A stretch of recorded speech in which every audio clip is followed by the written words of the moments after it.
Alhamdulillah, Allahumma salli ala Sayyidina Muhammad ibn Abdillah wa ala alihi wa sahbihi wa mawala. Sahabatku yang dimuliakan oleh Allah, pepatah Arab mengatakan, la taghtarra awwala ma tarah. Jangan tertipu dengan yang pertama sekali engkau lihat. Fa inna awwala tali' fajrun kadzib. Karena yang pertama sekali terbit adalah fajar kazib, tidak sesuai dengan kejadian. Ada pula yang mengatakan, don't judge a book by the cover. Kalau engkau ingin melihat buku, menilainya jangan hanya melihat luarnya. Karena ada sesuatu yang tak kasat mata. Ada sesuatu yang tidak bisa dihakimi oleh pandangan. Mata itu melihat sejauh mana ia mampu melihat. Ia memantau, tapi ada keterbatasan sehingga ada beberapa hal yang tak dapat ia jangkau. Maka tidak semua hal bisa kita hakimi dengan mata, bisa kita hakimi dengan pandangan. Sahabat yang dimuliakan oleh Allah, maka disinilah peran hati. Hati yang baik akan melahirkan husnudzan, prasangka yang baik, pikiran yang baik. Sebenarnya simple. Ada mata lalat, ada mata lebah. Lebah di tempat sekotor apapun dia akan melihat sesuatu yang bersih. Sebaliknya lalat di tempat yang seindah, sebersih, sewangi apapun, ia akan tetap tampak yang kotor. Mata yang baik tak akan nampak kecuali yang baik. Sebaliknya mata yang buruk tak akan nampak kecuali yang buruk.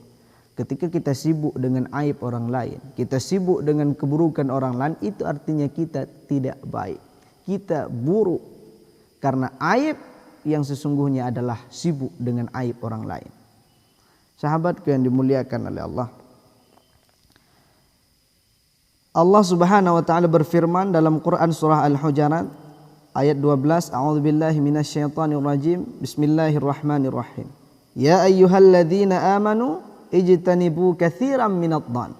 Wahai orang-orang yang beriman, jauhkan dirimu dengan banyak berprasangka.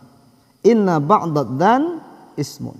Karena sebagian daripada prasangka adalah dosa. Rasulullah sallallahu alaihi wasallam dalam hadisnya yang diriwayatkan oleh Imam Bukhari dan Muslim mengatakan, iyyakum wadh-dhann. Hati-hati antara engkau dengan dhann, dengan berprasangka. Jauhkan diri dari berprasangka. Fa innadh-dhann akdzabul hadis. Karena ia adalah berita yang paling dusta.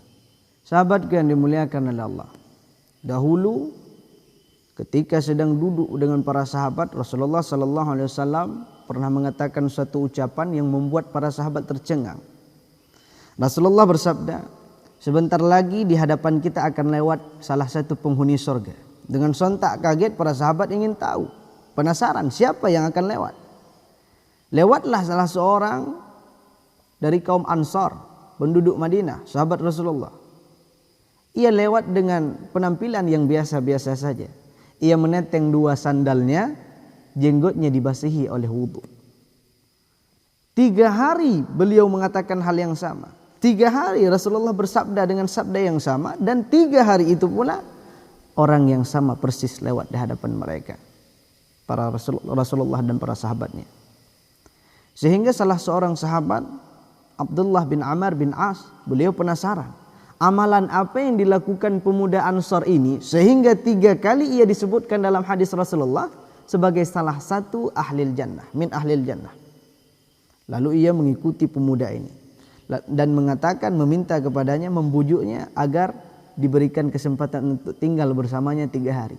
Dengan alasan ia sedang tidak baik, ia sedang ada masalah dengan keluarganya. Itu hanyalah sebatas alasan. 3 hari bersama pemuda Ansar yang dikatakan oleh Rasulullah sebagai ahli surga, tidak ada satu amalan yang menonjol, satu amalan yang amazing, yang ajib, yang dapat diperkirakan membawanya ke dalam surga. Sampai di hari yang terakhir, Abdullah bin Amr bin As jujur kepada pemuda ini. Sebenarnya saya tidak sedang ada masalah dengan keluarga. Saya sedang baik-baik saja. Hanya saja 3 hari yang lalu Rasulullah mengatakan, engkau adalah penghuni surga. Maka saya heran, amalan apa yang kau lakukan? Sahabat Ansar menjawab, tidak ada amalan istimewa. Yang saya lakukan adalah apa yang anda lihat 3 hari yang lalu. Hanya saja ini catatannya. Aku tidak pernah dengki, aku tidak pernah hasad, aku tidak pernah berprasangka buruk kepada orang lain. Sahabat yang dimuliakan oleh Allah, amalan yang istimewanya adalah tidak berprasangka buruk kepada orang lain. Dijawab oleh Abdullah bin Amr bin As radhiyallahu anhum, itulah yang tidak mampu kami lakukan, sehingga itu pula yang membawakan engkau ke dalam surga. Sahabat yang dimuliakan oleh Allah, maka intinya perbaiki prasangka, husnudzan. Kesalahan yang paling benar adalah salah dalam berhusnudzan, dan salah dalam berhusnudzan lebih benar dibandingkan benar dalam bersuudzan. Imam Syafi'i mengatakan, husnudzanlah itu akan membawa engkau kepada husnul khotimah. Pada akhirnya tetap jaga prasangka, perbaiki prasangka, insyaallah kita semua akan berkumpul dalam surga. Billahi taufiq wal hidayah war ridha wal inayah. Assalamualaikum warahmatullahi wabarakatuh.